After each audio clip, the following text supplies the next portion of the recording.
할렐루야. 오늘 수요예배 가운데 올라오신 여러분들을 사랑하고 축복합니다. 오늘은 그레데 교회의 문제점이라는 제목으로 말씀을 전하고자 합니다. 처음으로 돌아가서 사도 바울이 그 디도를 그레데 섬에 남겨둔 이유를 다시 한번 생각해 볼 때 1장 5절에 보면 내가 너를 그레데에 남겨둔 이유는 첫째, 남은 일을 정리하고, 둘째, 내가 명한 대로 각성의 장로들을 세우게 하려 함이니. 생각나시죠? 남은 일을 정리하고 그리고 각성의 장로들을 세우기 위해서 남겨두었다고 했습니다. 먼저 남은 일을 정리하라고 했습니다. 남은 일이라고 하는 것은 아직 해결되지 않은 일을 얘기합니다. 또 그것을 정리하라고 했습니다. 이 정리하라고 하는 헬라어 단어는 어긋난 뼈, 이 어긋난 뼈를 맞추다는 의학 용어입니다.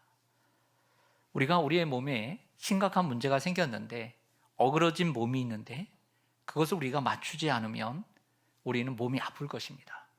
마찬가지로 교회가 어긋난 뼈가 있는데 그것을 맞추지 않으면 그리스도의 몸인 교회가 고통을 받을 수밖에 없는 것입니다. 그래서 그 남은 일을 정리하라 라고 얘기를 하는 거죠. 교회는 성장해야 합니다. 목회자나 성도 모두가 자신의 교회가 성장하기를 기도하고 바라고 있습니다. 그러나 성장과 함께 중요한 것이 있습니다. 그것은 무엇일까요? 교회의 성장과 함께 중요한 것은 교회의 건강입니다. 여러분, 건강하게 교회가 성장해 가야 합니다. 건강하지 않으면 크게 성장해 가지만 건강하지 못하기 때문에 어느 순간에 허물어질 수 있습니다. 그리고 누군가 건강하지 않는 모습 속에는 누군가가 알게 모르게 고통을 받고 있기 때문입니다. 가정을 생각해 보죠. 수많은 가정이 존재합니다. 그 가정 중에는 건강한 가정이 있고 건강하지 못한 가정이 있습니다. 건강하지 못한 성숙한 부모가 있을 때, 또 자녀가 있을 때 그 가정은 누군가 아파합니다. 건강한 가정은 모든 구성원들이 행복해하고 기뻐합니다. 하지만 가정이 건강하지 못하면 분명히 그 가족 구성원 중에는 고통하고 아파하며 그리고 불행한 나라를 보낼 수 있는 것입니다. 그러므로 가정의 성장이란 가정의 건강이다. 즉 가족의 건강성이 중요하다라고 볼 수 있는 것이죠. 우리가 몸의 한 부분이 아프면 한 부분만 아프던가요? 허리가 아픕니다. 허리만 아픕니까? 여러분, 몸 전체가 아픈 것입니다.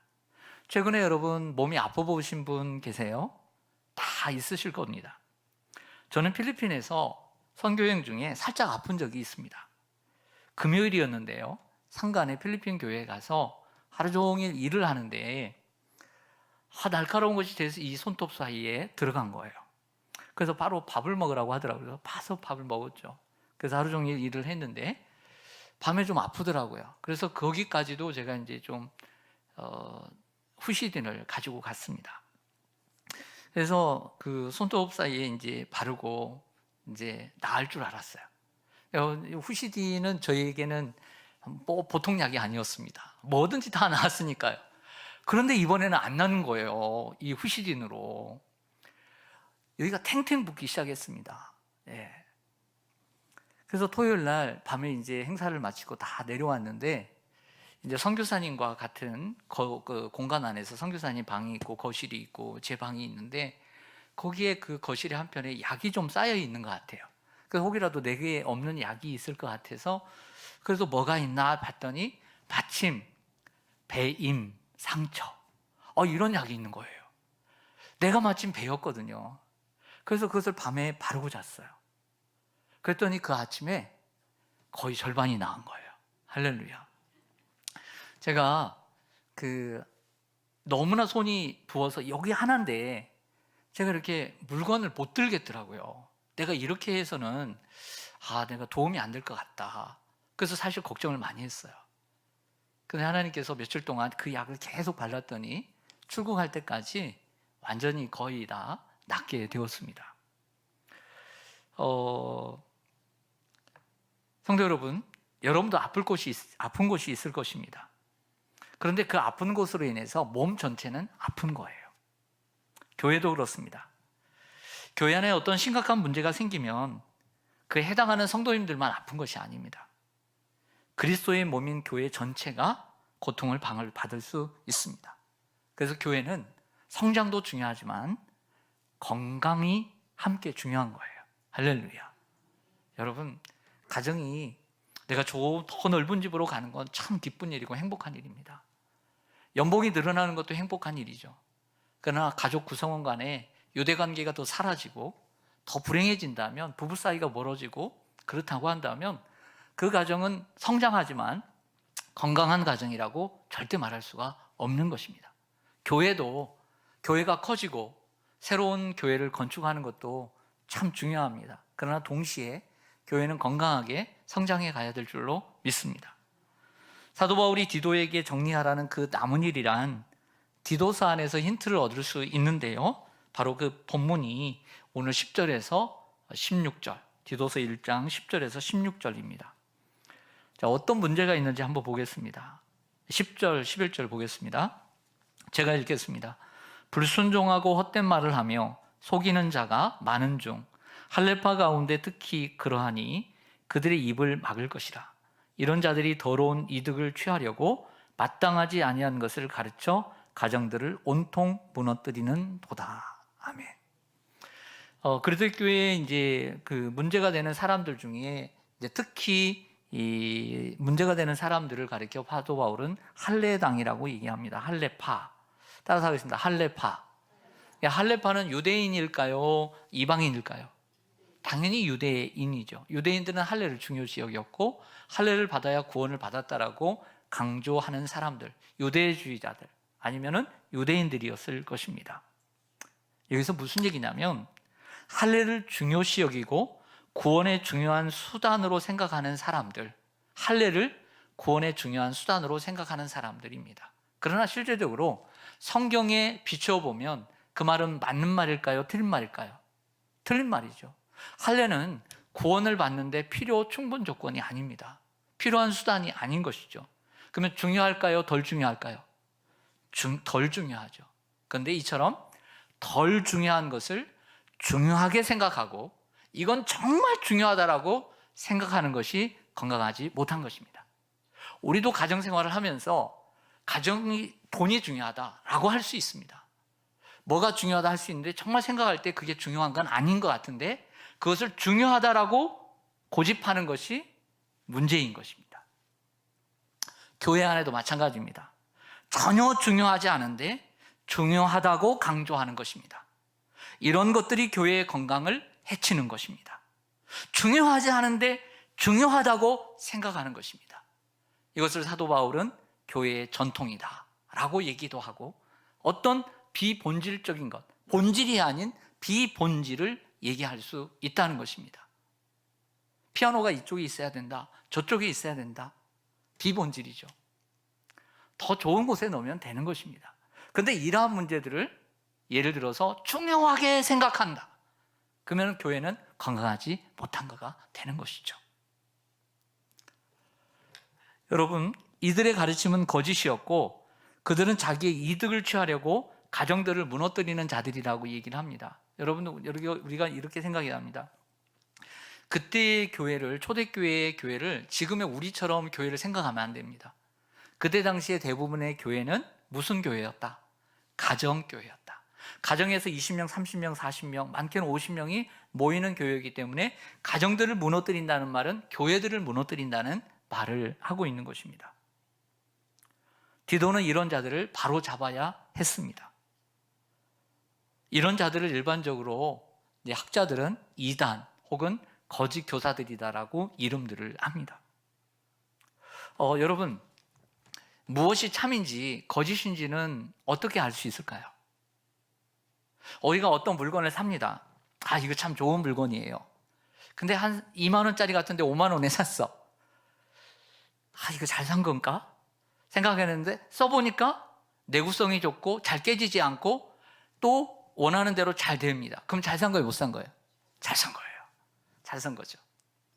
근데 여러분, 우리가 진리이고 비진리이고 저 교회가 옳고 않고 어떤 사람들이 막 그 매스컴에 저 교회는 좀 이상하다, 저 교회는 어쩌다 사람들이 이렇게 얘기할 때 그 교회가 참인지 거짓인지, 그 진리가 참인지 거짓인지는 어떻게 알 수 있을까요? 분명히 알곡과 가라지가 심겨졌을 때 나중에 가서야 아는 것은 사실입니다. 우리는 잘 모르니까요. 그러나 우리가 적어도 구분할 수 있는 것, 중도에서도 우리가 분별할 수 있는 기준이 있습니다. 그걸 말씀드릴게요. 첫 번째는 더러운 이득을 취하는 것입니다. 한마디로 얘기해서 돈에 너무 관심이 많으면 거짓입니다. 그리고 모든 이단이나 모든 사람들을 끌어모으는 최정상에는요, 돈이 있습니다. 돈. 이걸 잘 알아야 된다. 명예, 권력보다도요, 항상 잘 보세요. 돈이 있습니다. 이걸 알아야 돼요. 그런데 그 지도자가 돈에 눈이 멀고 사람들 공동체를 모르게 그 돈을 착취해서 다른 일에, 그리고 자기를 위해서 축적해 놓고 있다. 그러면 비진리입니다. 이걸 알아야 돼요. 돈에 욕심이 있고 돈을 위해 사람을 이용하는 것, 그리고 돈을 취하고 돈을 축적하기 위한 삶이 목적인 사람들은 거짓일 가능성이 무척 높다는 것을 알아야 됩니다. 그래서 이단의 교주들은 대부분 여기에 해당합니다. 이단의 교주들은 대부분 여기에 해당돼요. 이걸 잘 알아야 됩니다. 정말 자신은 말한 대로 성도들의 헌금을 헛척취하지 않고 선한 데 썼으며 자기를 위해서는 쌓아두지 않고 정당한 이익만을 취했다면 모르지만 그렇지 않을 때는 정말 성도들을 꿰는 이러한 목자라고 할 수가 있는 것입니다. 두 번째는 공동체를 무너뜨리는 사람들이라고 말합니다. 참된 사람들은요, 진리의 사람들은 우리도 연약하기 때문에 이기적일 때가 있습니다. 우린 이기적이죠. 하지만 그럼에도 불구하고 믿음이 있는 사람들은 자신보다 공동체에 관심이 있고 공동체를 우선하려고 합니다. 그래서 자신이 손해를 봐도 공동체를 위해서 내가 희생해야지, 이런 마음을 가져요. 하지만 그렇지 않은 사람들은 공동체의 유익보다 자신의 이익에 관심이 많습니다. 이 사람이 거짓인 것이죠. 이런 자들을 바로잡기 위한 대안 중에 하나가 뭐였냐면 각성의 장로들을 세우는 것이었습니다. 그러니까 사도 바울이 디도를 그레데 섬에 남겨둔 이유는 남은 일을 정리하고 각성의 장로들을 세우는 이 두 가지 일은 따로 떼어서 생각할 일이 아니라 하나의 일이었다. 왜? 디도가 그 많은 성, 키프로스처럼 큰 성인데 그 섬에 많은 성들이 있는데 디도가 어떻게 혼자서 감당할 수 있겠습니까? 그래서 참된 복음을 가르쳐서 참된 복음으로 무장된 이러한 장로들이 각 성을 다스림으로 건강하게 그 그레데 성을 섬겨가라고 한 것인 줄로 믿습니다. 그러면 이 두 가지는 서로 연관되었다라고 말할 수가 있는 것이죠. 이러한 복음적인 장로들을 정통 혹은 참된 교사라고 할 수가 있습니다. 그렇다고 한다면 이러한 잘못된 것들을 정리하라고, 남은 일을 정리하라고 했을 때 어떤 것인지 한 두 가지로 좀 살펴보겠습니다. 이러한 부정적인 내용들이 많잖아요. 그래서 10절 초반절을 보면 그 거짓 교사들의 특징을 보면 따라서 하겠습니다. 불순종하고 헛된 말을 하며 속이는 자가 많은 중. 네, 이렇게 나와 있습니다. 불순종하고 헛된 말을 하며 속이는 자가 많다고 얘기를 하고 있습니다. 여러분들 한 3주 됐는데 그 두 번째 시간에 앞에 장로들의 자격에 대해서 말씀을 나눈 적이 있어요. 장로들의 자격에 대해서. 그 가운데 6절 하반절에 보시면요, 6절 하반절에 불순종하는 일이 없는 믿는 자녀를 둔 자라야 할지라고 했습니다. 자녀들도 불순종하지 않아야 장로의 자격이 있다는 거예요. 팀 체스터라고 하는 영국의 목사님은 이렇게 말했습니다. 거짓 교사들은 제멋대로인 어린아이와 같습니다. 자신이 제일 잘 안다고 생각하며 교회 안의 권위에 순종하지 않습니다. 이렇게 주석을 달아놓았습니다. 불순종에 사용된 헬라어를 보면 복종하지 않음입니다. 그래서 우리가 지금 개혁 개정판을 쓰고 있거든요. 그래서 개역 개정판인데 바로 그 전에 개역판, 한글 개역판에 보면 복종하지 않고 헛된 말을 하며 이렇게 번역되었어요. 근데 이번에는 이 복종하지 않고를 불순종하고 이렇게 되어 있습니다. 또 9절에 한번 보겠습니다. 9절에 보면 장로들의 자격 중에 이런 게 있었습니다. 믿분 말씀의 가르침을 그대로 지켜야 하리니. 믿부신 믿음직한 하나님의 말씀의 가르침을 그대로 지켜야 하는 사람이 장로의 자격이 있다라고 말씀합니다. 그런데 참된 장로들과 달리 거짓 교사들은 말씀에 복종하기를 거부하는 것을 보게 됩니다. 네. 여러분, 교회 안에 이처럼 불순종하는 이들에 대해서 지도자는 어떻게 해야 된다고 여러분 생각하십니까? 네? 네, 생각이 다르겠죠. 네. 그러나 이 시대에 있어서 불순종하는 이들에 대해서 참 쉽게 케어하기가 그렇게 쉽지가 않습니다. 그런데 존 칼빈은 이런 얘기를 했습니다. 가르치는 사역의 이중적 성격을 그의 주석에서 이렇게 이야기하는데요. 목사에게는 두 가지 목소리가 필요하다. 하나는 양을 모으는 것이고 다른 하나는 이리와 도덕을 내쫓는 것이다 이라고 얘기합니다. 바울은 디도와 각 성의 세워질 장로들을 통해서 성도들을 모으고 그렇지 않은 이단과 거짓 교사들을 쫓아내기를 원했던 것이죠. 이 역할들을 사실은 교회는 항상 잘 감당해야 합니다. 그래서 축구 경기와 같이 우리는 복음 전파를 열심히 해야 돼요. 공격도 열심히 해야 돼요. 근데 우리는 수비, 방어도 잘해야 됩니다. 악한 이단이 이러한 사이비들이 들어오지 않도록, 잘못된 복음이 들어오지 않도록 늘 방어권을 행사하면서 교회를 잘 지켜야 될 줄로 믿습니다. 그래서 이 두 가지를 잘 하면서도 이기는 게임을 해야 돼요. 두 가지를 하면서 이기는 게임을 해야 하는 것이죠. 그래서 이러한 잘못된 불순종과 이러한 모습들을, 잘못된 진리에 대해서 속이는 자들을 거부하라고 이야기를 하고 있습니다. 근데 크게 두 번째로는요, 디도가 정리해야 할 것은 거짓 교사들과 그 성도들의 성품입니다. 성품. 12절과 13절을 보겠습니다. 같이 한번 읽겠습니다. 12절 13절 시작. 그레데인 중에 어떤 선지자가 말하되 그레데인들은 항상 거짓말쟁이며 악한 짐승이며 배만 위하는 게으름뱅이라 하니 이 증언이 참되도다. 그러므로 내가 그들을 엄히 꾸짖으라. 이는 그들로 하여금 믿음을 온전하게 하고. 아멘. 여러분, 만약에 우리가 그레데인이라면 기분 좋겠어요, 나쁘겠어요? 아주 기분 나쁘죠. 어떤 선지자가 말했대요. 어떤 선지자가 말했는데 그레데 사람들은 항상 거짓말쟁이고 악한 짐승이며 배만 위하는 게으름뱅이래요. 어떻게 이렇게 치욕스러운 얘기를 할 수가 있죠? 그래서 제가 여기서 말하는 선지자는 누굴까 이렇게 찾아봤습니다. 찾아봤더니 어떤 주석이 이렇게 나왔습니다. 여기에 선지자는요, 우리가 생각하는 성경적인 선지자를 얘기하는 게 아니었어요. 지금 1세기거든요. 주 1세기인데 주전 600년 전에 그레데에 살았던 시인이며 철학자인 에피메니데스를 가리킨다는 것입니다. 이 에피메니데스가 그레데 사람이에요.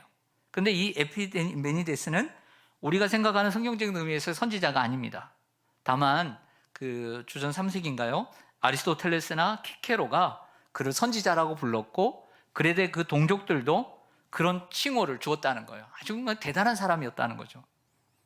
그런데 이 에피메니데스가 쓴 시 한 구절을 사도 바울이 인용을 한 거예요. 그레데인들은 항상 거짓말쟁이고 그리고 악한 짐승이며 배만 위하는 게으름뱅이라 이렇게 했다는 거죠. 근데 사도 바울이 뭐라고 거기다가 대꾸를 하냐면 그 증언이 참되도다. 자기가 경험해 보니까 그 말이 참이라는 거예요. 선교지인 그레데 가보니까 그 사람들이 정말 거짓말쟁이고 악한 짐승이며 배만 위하는 게으름뱅이라는 거예요. 첫 번째로 항상 거짓말쟁이랍니다. 거짓말한다는 것은 속이는 거죠. 마귀가 거짓말쟁이죠. 두 번째는 악한 짐승이다. 악한 짐승이라는 뜻은 그들은 제어되지 않는 야만성을 갖고 있다. 어떤 이는 이렇게 설명을 합니다. 그 섬에는 야수가 없다. 야수가 없는 대신에 주민들이 그 자리를 메우고 있다. 얼마나 악한 짐승인지 볼 수 있는 거죠. 또 세 번째로는 배만 위하는 게으름뱅이다. 이 게으름이라고 하는 것은 어떤 목사님도 이제 게으름이라는 책을 한 권으로 쓰기도 했는데 참 신앙생활의 최고의 적이다 이라고 얘기할 정도로, 그런데 참 저도 그렇고 그렇게 게으르기 쉬운 게 인간인데요. 존 스토트는 배만 위하는 게으름뱅이를 게으른 대식가라고 표현을 하더라고요. 게으른 대식가. 게으름에서 또 많이 먹어요. 그리고 폴리비오스라고 하는 분은 욕심과 탐욕은 그레데의 토양에 너무 본질적인 것이기 때문에, 다시 한번요, 욕심과 탐욕은 그레데의 토양에 너무 본질적인 것이기 때문에 그들은 이 세상에서 어떠한 이익을 추구해도 결코 치욕을 당하지 않는 유일한 민족이다 라고 말을 했습니다. 사도 바울은 그레데인의 이 민족성, 게으르고 나태한 이런 민족성을 거짓 교사들의 모습에 비유를 하고 있는 거예요. 거짓 교사들은 헛된 말로 남을 속이고 자기의 이익을 취해서 배만 불리는 사람들임을 보여주고 있습니다. 근데 저는 여기서 이런 생각을 했어요. 이 폴리비우스라고 하는 분이 쓴 글에서 보면 그레데의 토양이라는 단어에 마음이 왔습니다. 여러분들에게 질문합니다. 그레데라고 하는 이 섬에, 그리고 그 사람들은 복음이 심어지고 복음이 자라기에 참 좋은 토양일까요? 안 좋은 토양일까요? 안 좋은 토양이다. 안 좋은 토양이다 라고 할 수 있습니다. 복음이 심어지고 성장하기에 부적합한 토양이었음을 보여줍니다. 이런 생각을 했습니다. 아무리 좋은 씨앗도 좋은 땅에 뿌려져야 하고요. 아무리 좋은 나무도, 아무리 좋은 묘목도 좋은 땅에 심겨져야 합니다. 아무리 좋은 성품이 좋은 사람도, 아무리 좋은 가문에서 태어났어도 좋은 환경에서 자라야 합니다. 할렐루야. 만약에 아무리 좋은 가문, 아무리 좋은 성품을 가지고 태어났어도 나쁜 환경에서 만약에 자란다면 어떻게 될까요? 그 사람이 그대로 있을까요? 그렇진 않다고 봅니다. 삐뚤어질 거라고 생각합니다. 인간의 본성이 튀어나올 거라고 생각합니다. 나쁜 환경에서 자라다 보면 나쁜 것을 배우게 되고 나쁜 것을 몸에 익히게 됩니다. 그런 면에서 그레데라는 섬은 복음의 토양이 좋지 않은 곳이었다라고 생각되어졌어요. 근데 이러한 어려운 곳에 사도 바울이 누구를 놓고 갔다고요? 디도를 놓고 갔어요. 디도에게 어려운 일을 많이 시키는 거죠. 성도들이, 아니 목회자들이 목회를 할 때 복음의 토양이, 정말 토양이 좋은 곳에서 목회하고 싶을까요? 나쁜 곳에서 목회하고 싶을까요? 좋은 곳에서. 그래서 저는 좋은 곳에서 목회하는 것일까요? 나쁜 곳에서 목회하는 것일까요? 좋은 곳에서 목회하는 거죠. 할렐루야. 네, 저는 그렇게 생각해요. 할렐루야. 그런 면에서 저는 140년, 올해 140년을 기념하는 행사들이 많은데요. 최초의 언더우드 목사님이 세운 세문안교회가 4월 3일 날 한국교회를 초대해서 감사 예배를 드립니다. 원래는 4월 5일 부활절인데 그날이 주일이다 보니까 4월 3일 날 이런 행사들을 많이 하고 있어요. 우리나라는 그러면 복음이 들어왔을 때 토양이 어땠을까요? 이것을 한번 생각해 봤습니다. 19세기 말에 1800년대에 미국 북장로교 선교부는 10여 명의 선교사를 한국에 보냈습니다. 그런데 많은 시행착오와 갈등을 겪었죠. 그런데 그러다가 한국교회가 처음부터 잘 된 건 아니었어요. 잘 된 건 아니었어요. 그러다가 당시에 저 중국에서, 어디에서요? 중국에서 선교 활동 중이었던 존 네비우스 선교사가 이 소식을 듣고 우리 한국에 방문을 하게 됩니다. 그리고 선교 정책의 기본 이념으로 자력 운영, 자주 치리, 자진 전도, 이 세 가지를 제시합니다. 이 세 가지를 가리켜서 쉽게 얘기하겠습니다. 자립, 자치, 자전입니다.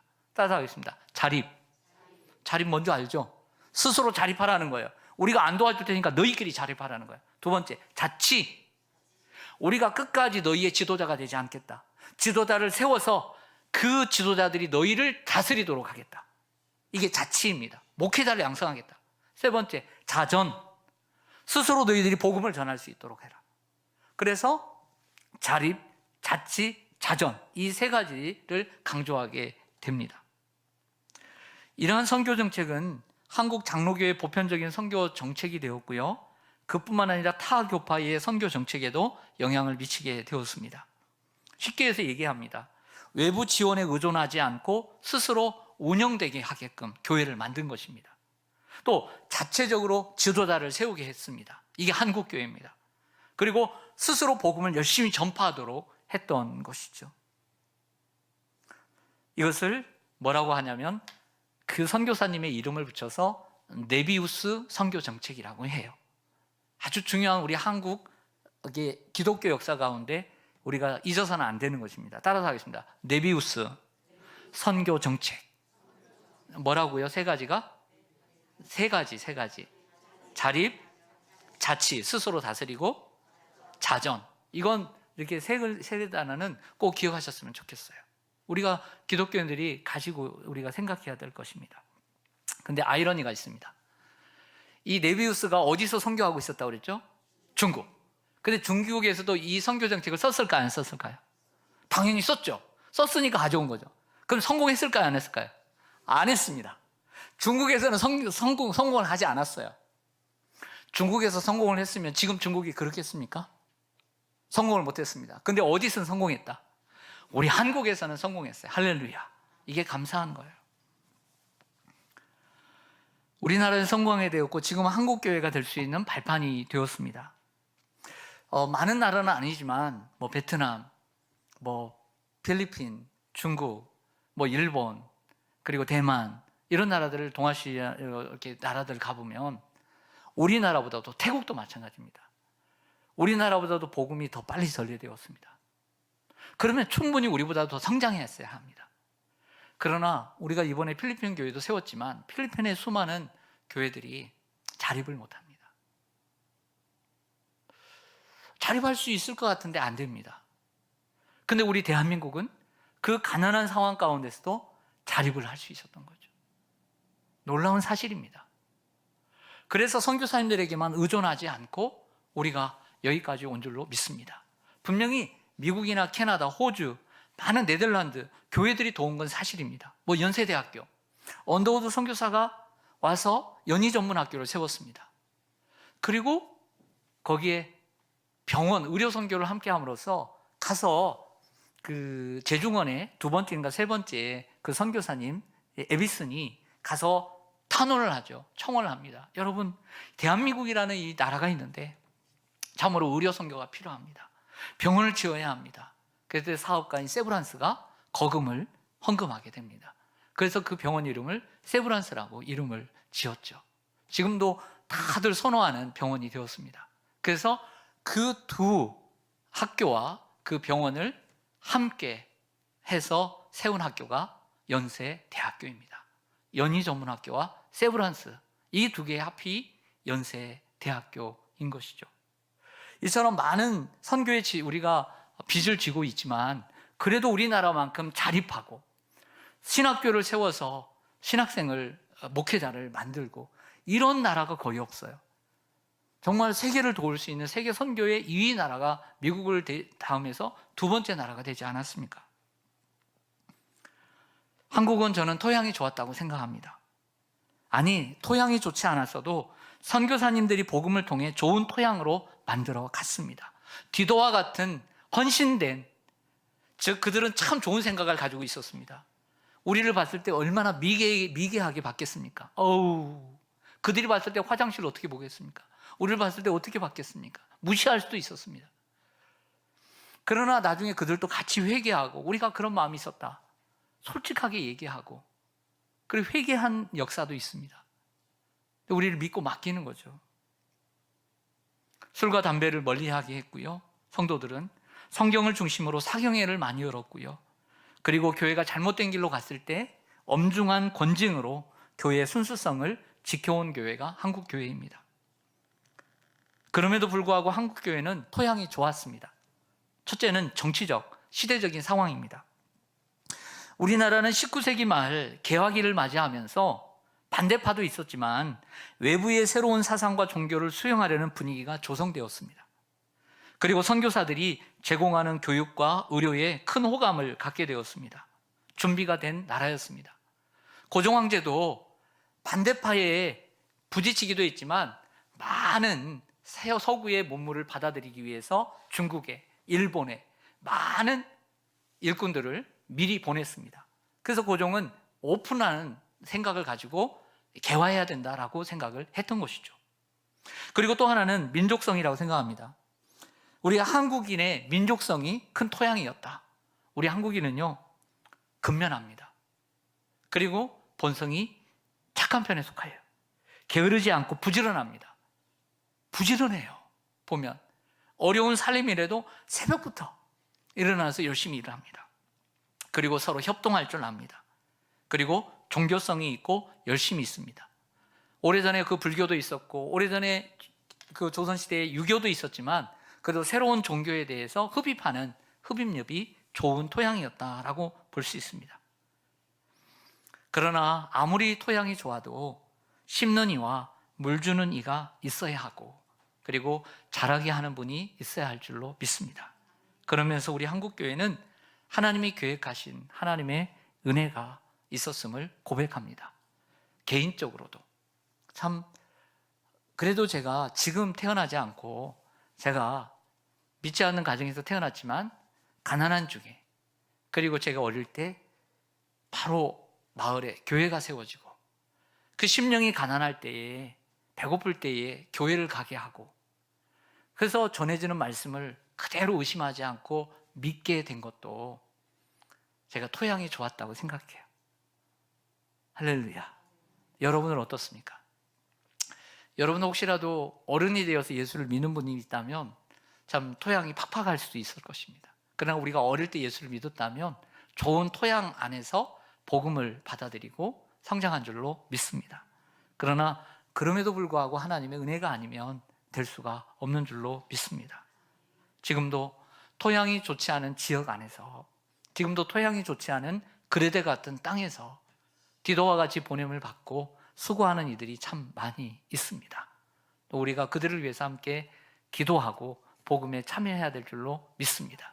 그리고 한국교회가 비록 힘든 가운데서도 이렇게 140년밖에 되지 않았는데 복음의 토양이 좋아서 정말 이렇게 복음을 받을 수 있어 받아들이고 이렇게 귀한 또 큰 교회가 되게 하신 것은 하나님의 은혜인 줄로 믿고 그 역할을 잘 감당하는 한국교회와 저가 되기를 간절히 소망합니다. 아멘. 기도하겠습니다.